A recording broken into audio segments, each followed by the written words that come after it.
Bismillahirrahmanirrahim. Alhamdulillahi Rabbil Alamin. Allahumma salli ala Sayyidina Muhammad wa ala alihi wa sahbihi wa sallam taslima. Qala al-musannif rahimahullah wa nafa'ana bi'ulumihi wa amalihi fid darain al-kulli wal juz'. Tandaan ninyo kawala pa tayo sa talakayan ng mantik. Tingnan man ninyo doon sa mabahis o ilmil mantik, balikan natin yun. No.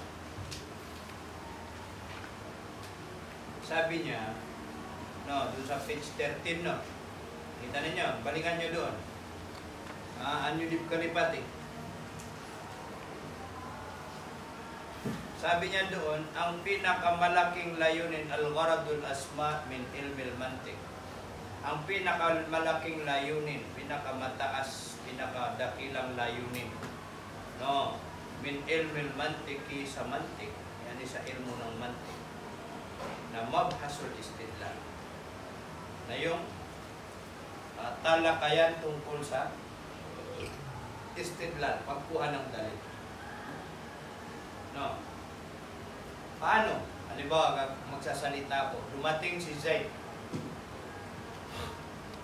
No, dumating si Zaid. Ngayon, ano ang makukuha, kumbaga sa atin na ano ang makukuha natin sa salitang iyon? Dumating si Zaid. Na isa lang, gusto nating italaga na dumating si Zaid. O kaya gusto nating ipaalam na dumating si Zaid. Yun lang naman, di ba? No? Yun ang maksud, layunin ng nagsasalita. Anong halimbawa ng gustong ipaalam? Halimbawa, sabihin niya, doon tayo kukuha sa mga hadis o kaya sa Quran para medyo malinaw. No. Ano gusto niyang sabihin? Gustong sabihin lang. Yan, gustong ipaalam na si Zaid ay dumating. Halimbawa, yung mga kwento na binanggit sa Quran. Sabi ng Ibrahim alayhisalam, Rabbi arini kayfa tuhil mauta. No. Ya Allah, na ipakita mo sa akin kung paano ka bumubuhay ng patay. Qala awalam tu'min. No. Bakit hindi ka ba naniniwala, no? Qala bal. Kaya ang tawag dito? Walakin liyatma'inna qalbi. Tapos yung kwento na yun, ano yun? Kumbaga na hiningi ng Nabi Ibrahim sa Allah subhanahu wa ta'ala na ipakita niya kung paano siya bumubuhay ng patay. No. Ano ang sagot sa kanya ng Allah? Hindi ka ba maniwala? So yung pagsasabi ng kwento na yun, ano ang ibig niyang sabihin? Anong gusto niyang sabihin? No. Gusto niya, kumbaga na ipaalam lang sa atin ng kwento. Na minsan nangyari, no, na ang Ibrahim ganito, ganito, ganito. Nakatulad kanina yung sinabi natin, dumating si Zaid. No, na ang istidlal doon, ang tinatawag na kukunin natin doong dalil, na gusto nating ang dalil na, ang kukunin natin doong dalil, na yung talagang si Zaid nandiyan. Ito. Ayun ang tinatawag na qadiyya, o kaya isang pangungusap. Ayun ang pinakamalaking layunin niya. Ngunit sabi niya, bago tayo, wabima anal istidlal yataraqqabu min iddati jumalin aw qadaya. At nang dahil sa yung istidlal, yung pagkuha ng dalil, ay binubuo ito ng ilang jumla o kaya ilang qadaya. No, ilang jumla daw. Kasi kailangan, bago tayo kukuha ng kwan, hindi lang naman yung sabihin mo, dumating si Zaid. Hindi lang yun kasi, yung qadiyya na yun, wala kang makukuha ng istidlal doon. Kahit pa masasabi natin na yun ay murakkab tam o kaya jumla mufida, pero wala pa rin tayo doong makukuha na istidlal. Kasi yun lang dumating si Zaid, kita mo. No. So, ang istidlal, sa totoo, ang istidlal ay binubuo ng ilang mga pangungusap. Binubuo ng ilang mga pangungusap. So, kailangan natin maraming pangungusap. So, kapag kailangan natin ng maraming pangungusap, kailangan natin ng maraming lafaz. Di ba? Oh, sabot ito. Pag kailangan natin ng maraming siyempre, para makapaglabas tayo ng hukom. No, katulad ng sinabi ng Rasulullah sallallahu alaihi wasallam, no, tawag tawag dito? Yung sabi niya, kullu khamrin haram. Ano ba yun? Yung hadis na yun. Magkakasabi niya, kullu khamrin haram o hindi. Kullu khamrin muskirun. Ano? Wa kullu khamrin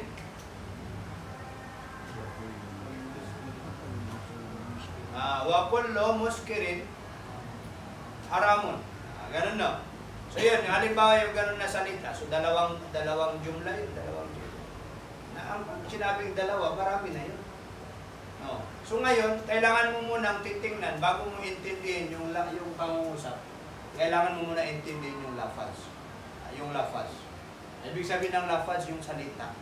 No, tapos sinapin niya, sabi niya yung salita, dalawa. Merong tinatawag na salita na mufrad, meron din tinatawag na salita na murakkab. Pag sinabi mufrad, na ito yung sabi natin na iisa lang ang tinutukoy niya. Katulad sabihin natin ng Abdullah. Abdullah. Na yung Abdullah na yun ang tinatawag na lafaz na mufrad kasi ang gusto natin sabihin yung pangalan ng Abdullah. Kaya yung isang tao nagngangalan na Abdullah. Pagkatapos, kapag sinabi mong murakkab, ano yun na yung kabuuan ng mga mufrad. Kabuuan ng mga mufrad. Naaya mufrad sa nahon, na kalima, no? Kabuuan ng mga kalima, binubuo. So, naging isa siyang murakkab, nahin natin na naman sa dalawa, tam at saka naqis. Kapag sinabing murakkab tam, murakkab tam, na yun yung kumpleto na may intindihan mo na. Na yung naqis, na yun yung salita na hindi pa kumpleto kasi meron ka pang inaabangan sa tao. Ariyo. So bago doon, bago mo maintindihan yung murakkab na yan o kaya yung pangungusap na yan, ito, tinalakay niya dito al-kulli wal juz'. Al-kulli at saka juz'. Kasi meron kasi minsan salita na pangkalahatan, meron din minsan salita na hindi pangkalahatan. Maya-maya sabihin mo katulad ng mga hadis na wa kullu bid'atin dalalatun. At lahat ng bid'a na ligaw. Ariw. Na yung mga salita na yun na lahat kaya yun o ano? Na gano'n. No. So, merong mga salita na gano'n. Merong mga salita na gano'n. So, dapat mong alamin muna isa-isa yung mga mufradat. Yung tinatawag nila ng mga mufradat. Kailangan isipin mo muna kung ito ba talaga nangangahulugan. Halimbawa, yung salitang kullu. No, lahat ba ng kullo nangangahulugan ng lahat? O kaya yung kullo na yon na nangangahulugan din ng karamihan? Ay gina, paano lagi bitimanan eh?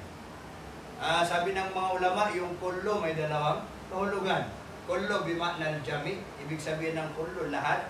No, at kullo bimakna majmu. No, kabuuan. O kaya karamihan. Bitimanan yan igirapan. No, so minsan, na hindi natin namamalayan. Kaya bago tayo pupasok doon sa qadiyya o kaya sa madaling salita, murakkab, jumla, kailangan muna natin intindihin yung mga lafaz. Kaya nga sabi niya dito, al-kulli at al-juz'i. Again, maloya margano. Kulli at saka juz'i. Yung salitang buo at yung salitang parte lang. Tulad nung sinabi ng Allah sa Quran. Walahmil khinzir. At karne ng baboy. Ang binanggit doon, karne. Ariyo, haram yung karne. Bakit? Hindi ba magsasaad ng haram yung iba sa karne? Yung iba sa laman, katulad halimbawa ng balahibo, tulad ng balat. Ariyo. So yung tinatawag na, merong tinatawag na lafaz na kulli at merong tinatawag na salitang juz'i. May kasalitang kulli, may salitang juz'i. Tingnan natin. Yang qasimul ismu bi'tibari mafhumihi ila. Hinati-hati yung isim, yung pangalan daw. Yung isim, No. Bi'tibari mafhumihi na iktibar. No. Mafhumihi ang mafhum niya, ang kahulugan niya, kahulugan ng isim, ila sa kulli at saka juz'i. Kumbaga na yung isim daw, hinati daw sa dalawa. No. Kata ito na ngayon ang tumbok niya, yung mapa natin. Mufrad. Ang mufrad, meron tinatawag na dito natin lagay ang ismon. Meron tinatawag na kalimatun. Yung kalima, anong tawag sa kalima? Meron tinatawag na ismon. Meron tinatawag na Adato.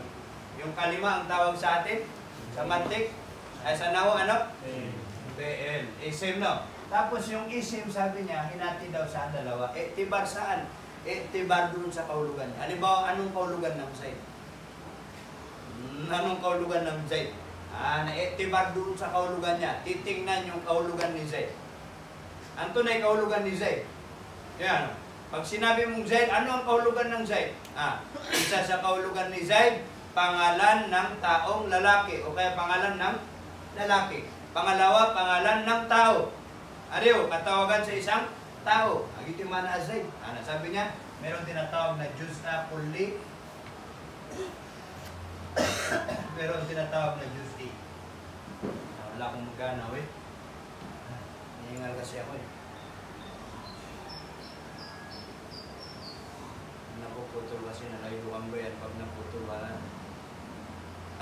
Sabot yan to.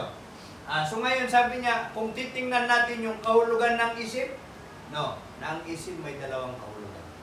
Pwedeng kahulugan niya kulli, pwedeng kahulugan niya juicy. Sa madaling salita yun. No, sabi niya na ang isip mayroong dalawang kahulugan. Para madaling maintindihan. Ang isip mayroong dalawang kahulugan. Isang kahulugan kulli, pangalawang kahulugan juicy. So, bawat isa ano kaya yun? No. Ang kulli, sabi niya, kulli, kulliyin, wa huwa at siya na kulli, yani lafdhul kulli. Na al-lafdhu lafaz, al-mufradu at lafaz na mufrad. Ito naman ito, tiyak-tiyakat na yan. Si kulli ay isang lafaz na mufrad. Nagpapamatanong si Ibn sa kambol sa ta'rif pa may kapuan na. Kailangan doon ka muna mag-uumpisa sa malayo. Tulad pag sinabi mo, ano ang electric fan?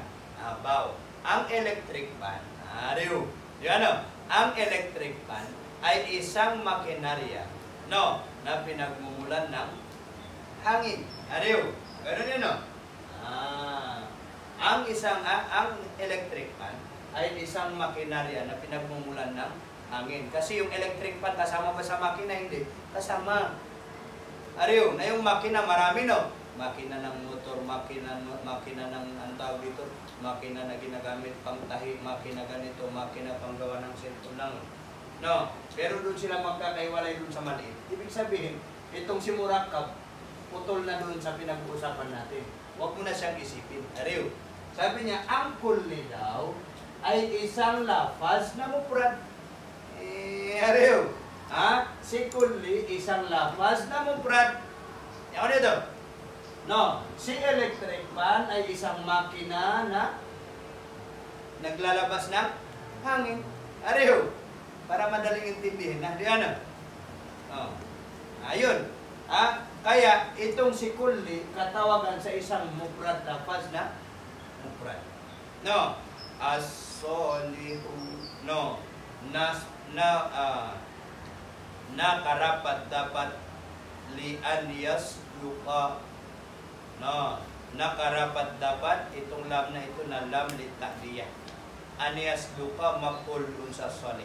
Kung i-arabin natin, al-mufradus salihu, salitang mufrad na salih, na karapat dapat lianiyas luqa, na sakop niya na lafdul mufrad ala afradin kasiratin, ang afrad na napakarami.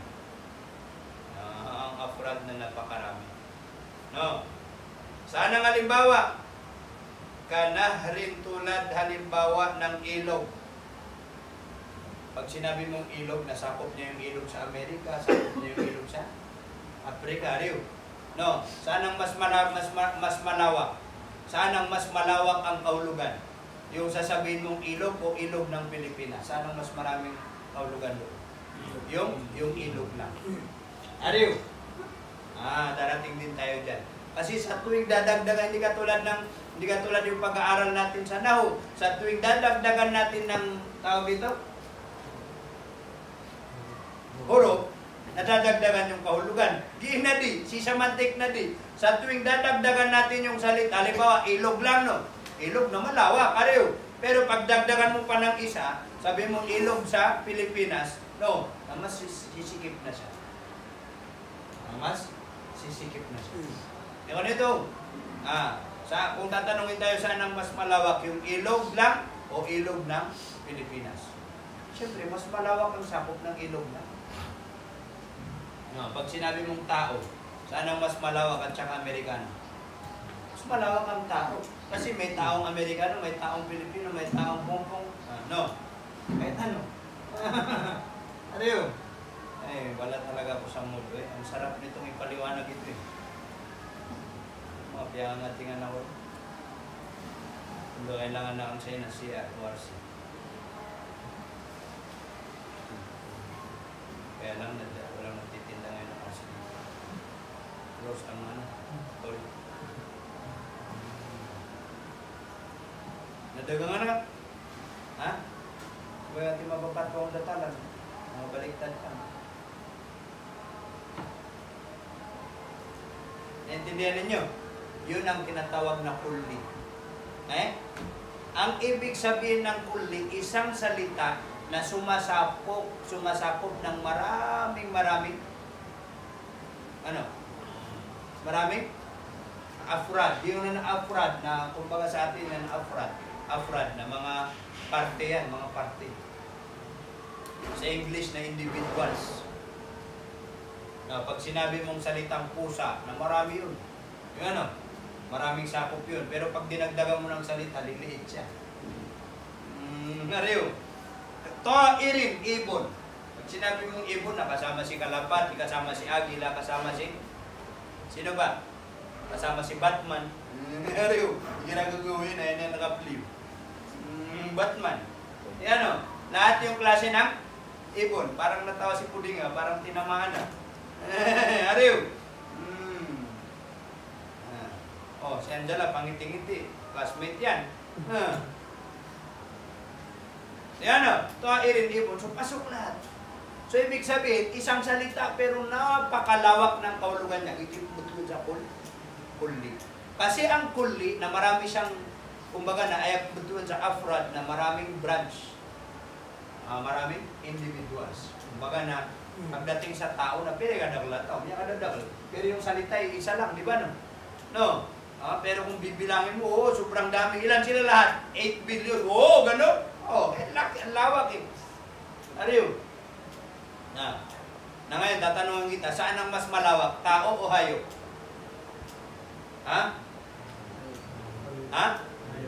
Hayop. Bakit? Kasi yung tao pasok sa hayop. Saan ang mas malaki? Bagay o hayop? Bakit? Kasi? Ikaw, Matthew, saan ang mas malaki? Bagay o hayop?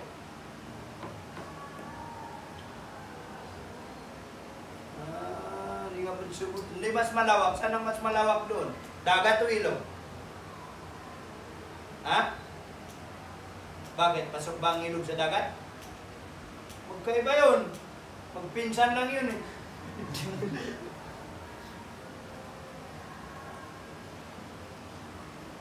Ibig sabihin, kapag sinabi mo, napasok lahat. Yan ang pinakamalaki sa lahat na bagay. Kasi lahat bagay eh. Pati tao bagay din, pati hayop bagay din. Ariyo, at isualan na itlaku shay'in li rabbina la yunkaru daliluna kul ayyu shay'in akbar. Yung kumbaga na itlak mo, gamitin mo yung salitang bagay, kapalit sa pangalan ng Allah, na pwede. Kasi yung bagay malawak eh. Ang minimin natin, kaulugan niya. Hindi ibig sabihin na pasok doon ng Allah, hindi ibig sabihin nun. Ngunit, sa kaulugan na yung shay na napakalawak. Yung bagay na napakalawak. Na yun ang tinatawag na kulli. Ang tinatawag na kulli, na yung maraming sakop. Pag sinabi mo yun, pasok lahat. Bili mo ako ba ng pako? May pakong D2, may pakong D3, may D4 ariyo. Meron pa nga naka-D5 merong pako na D4. Alam mo paano D4? Ganito. Hindi ko D pako na D4. Ay mong gunang bird pura eh. Pako naka D4. Ariyo, maraming klase. Di ba no? Ha? Pag sinabi mong ulam, saan ang mas malawak at saka isda? Ha? Ano? Bakit? Bakit? Pasok din nun yung isda. Yung hindi isda, pwede pang ulam o hindi? Pwede, yung bihon nga eh. Hindi naman yung isda, inuulam nyo eh. Di ba? Yung badak, ulam ba hindi?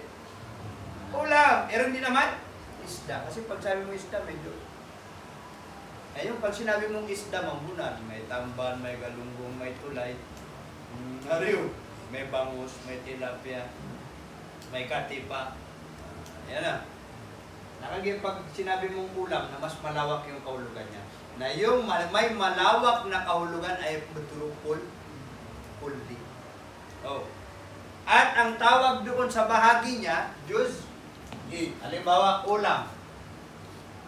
No, ulam. Pagpalagay natin 3 klase lang ang ulam. Huwag na tayo magdagdag. Huwag na yung mga bihon na yan. Sabihin natin unang-una, karne. Karne. Pangalawa, isda. Pauli mo na yung gulay, hindi ka naman kumakain ng gulay. Pangatlo, gulay. Di ano? No. So ito ang lafaz na kulli at bawat isa dito, ito ang tawag dito, juz'i. Ano ito? Bawat isa ang tawag dito, juz'i. Kasi isang parte ng ulam ay gulay. Isang parte ng ulam is da. Isang parte ng ulam, kanin. Kanin. No, ito mana juz'i. So ang tawag na rin dito afrad. Afrad. Afrad. Kung ito, kasi jamu ito eh no. No, bali ito isang fard. Isang fard. Isang individual. Oh. Isang fardon, yung isda isang fardon, yung karne isang fardon. Naugip man na oh. Ang lawak na naman ito, no? No, karne ng ano? Karne ng pusa, karne ng ano ba? Karne ng ahas, karne ng so, lahat karne, ariw. Di ano? No, sa tuwing sabi mo karne kasi sa tuwing dadagdagan mo yan, di ba no? Na mas lumiliit yan, di ba? Pag sinabi mo karne ng kambing, oh. Karne ng kambing, karne ng ang haba ng kambing, karne ng pusa na lang para maikli. Karne ng pusa. Di ano? No, pag manganak na naman yan, ang dami na naman yan. Ariyo, ilan na yan? Lumiliit na, no? Si karne ng pusa eh. Ano? Ilan ang karne ng pusa? 2, 3. Ha? Ang karne lang ng pusa, ano? Di palit na ng palit. Ariyo, nagsimula doon. Tapos dito, marami siyang afrad na naman dito. Maraming afrad, no? Ang tawag sa mga afrad na ito, Diyos. Pagdating dito lumiit na. Kasi kahit 4 yata, wala na eh, no? No? Yan o. Ang karne ng pusa, 2 lang, di ba, no? Saan ang isa? Ang isa doon yung laman niya. Pangalawa yung atay niya. Ito yung karne niya. Tapos na doon. Yan o. Hanggang doon na. Tapos sabi mo na naman yung laman na naman. O yung laman. Pagpalagay mo laman, no? Yung laman at saka atay, halimbawa, no? Tapos yung laman niya naman, meron na naman ganun-ganun. Nasa tuwing bumababa yan, no, mas lumiliit. Na madali mong mahanap yung hinahanap. Yan. Ganyan man sila. Unang-una, nanguhuli ka ng manok. Ariyo, doon sa akuan. Anong gagawin mo? Pamanan, tunay kidiya nga, ano pa maka... Si Ralph mahilig manghuli ng manok. Diyan, no, nandyan sa akuan na yan, sa parkingan na yan. Anong gagawin mo para mabilis mong mahuli yung manok? Dadalhin mo siya doon sa pasikip na lugar. Na ganun din yung pag-intindi ng salita. Kailangan alamin mo kung ano ang tinatawag na kulli at alamin mo kung ano ang tinatawag na juz'i. Pababa. Ano yung ba na yan mo na intindihin ninyo. Subhano. Hindi pa ako nagbabasa ng libro. Pagod na. Yan talaga. Tama na. Intindihin nyo muna eh. Wala. Ulitin na lang natin ulit. Sabot ka rin natin.